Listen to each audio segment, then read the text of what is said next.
I know you've heard the KISS analogy, keep it simple, stupid. And while you may like that or not like it, that's what your business needs to come down to. You know what? We overcomplicate things so much. And in this episode, I'm going to explain to you why we just need to keep it simple, stupid. Let's get started.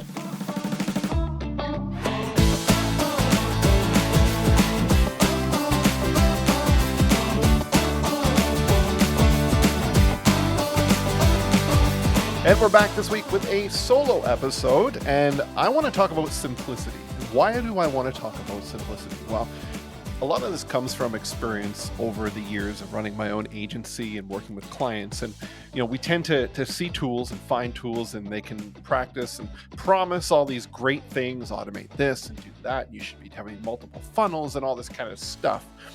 And the reality is, what I've found is that the more you put into place, obviously, the more complicated it becomes, but it also becomes extremely hard to manage it, but also set the expectation from the client's user experience. So if you can't easily explain what your customer journey is, what that process is, to somebody who doesn't understand your business, it's too complicated. Right now, you're in your business and you spend time working with your team members, and you're developing content and you're developing processes. And it may be easy for you to say, okay, we've got this 5-step process, but if they do this, then they go to here and they go to there. But try to explain that to your grandmother, right? If she can't understand it, or your grandfather, if he can't understand it, in my opinion, it's too complicated.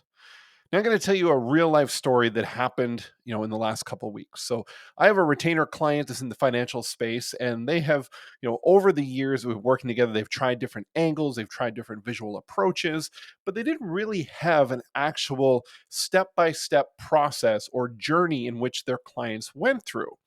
And that was up until 2 weeks ago, when they developed an initial evaluation, let's say.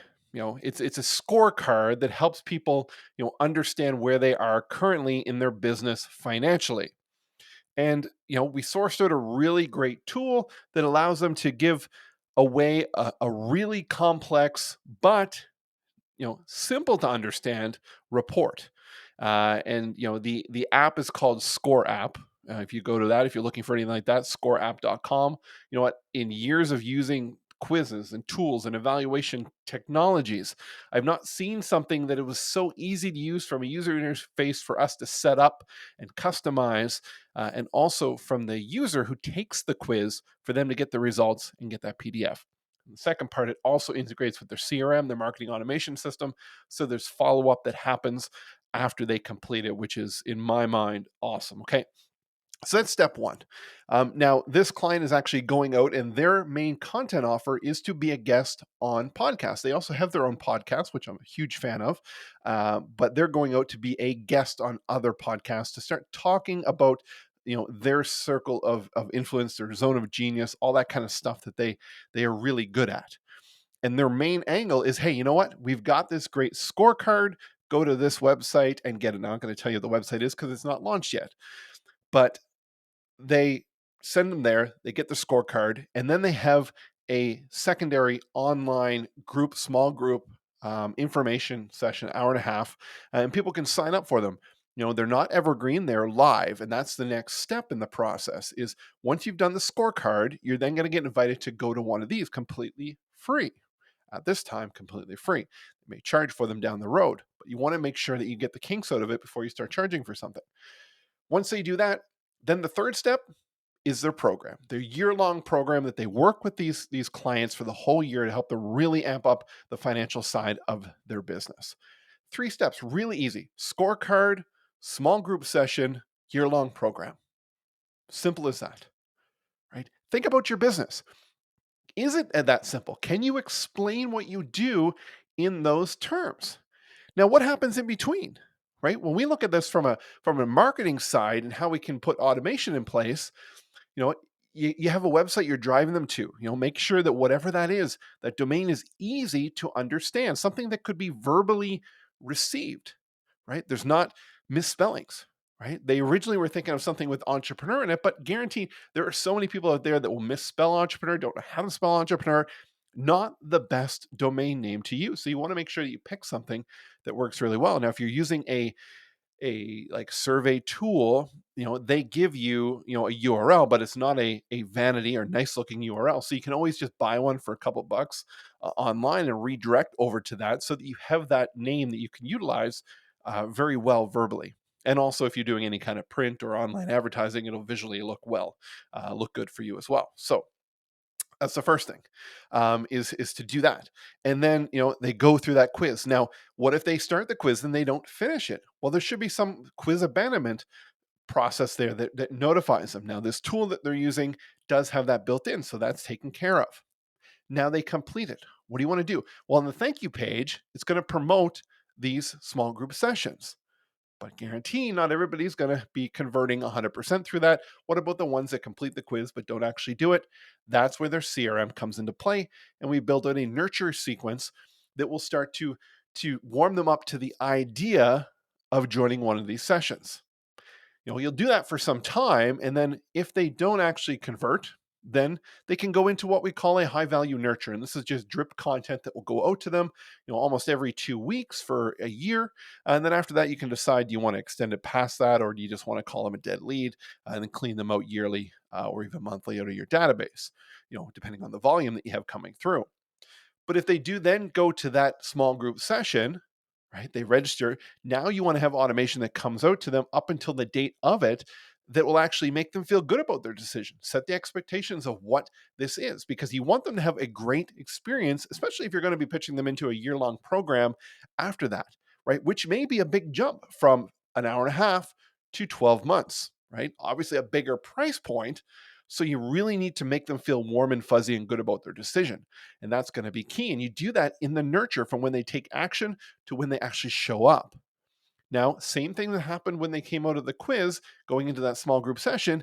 When they come out of that, if they don't actually buy into the program, you want to start to educate them and nurture them even more about the benefits of the program. After a said period of time, which you can determine, you would then drop them into that high value nurture, right? And then keep them in there for a year, because I guarantee people it may not be the right time for them to do whatever it is that you have in your business or your process. Doesn't mean in 2 months, 6 months, 9 months down the road, the time may be right then. But if you just gave up on them at that point and didn't stay in touch with just giving them resources, maybe it's just blog posts or podcast episodes or whatever it is that you have.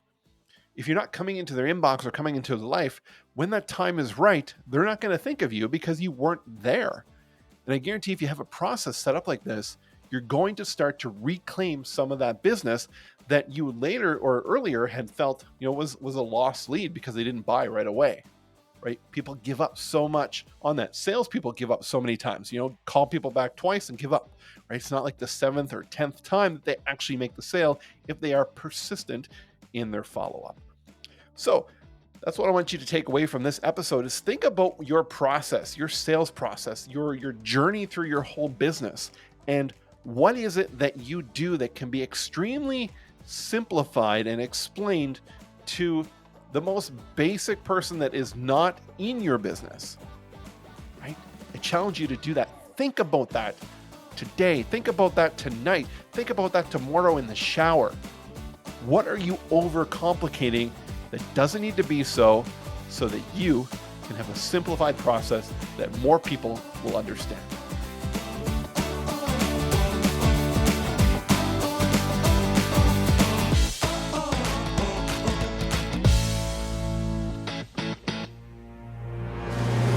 Running your own business is hard. Those long hours, the doubt, the challenge to meet demands. But you're resilient, strong, dedicated. You do all of this for more than profits, success, or money. You do it because you care. You care about the people who shop here, eat there, drink here. You care about your community. You care about your team. Despite all else, you care. No matter what life throws your way, you power through it with grit and perseverance. You are the epitome of dedication. You are a small business owner. For this reason, Blue Cow Marketing salutes you.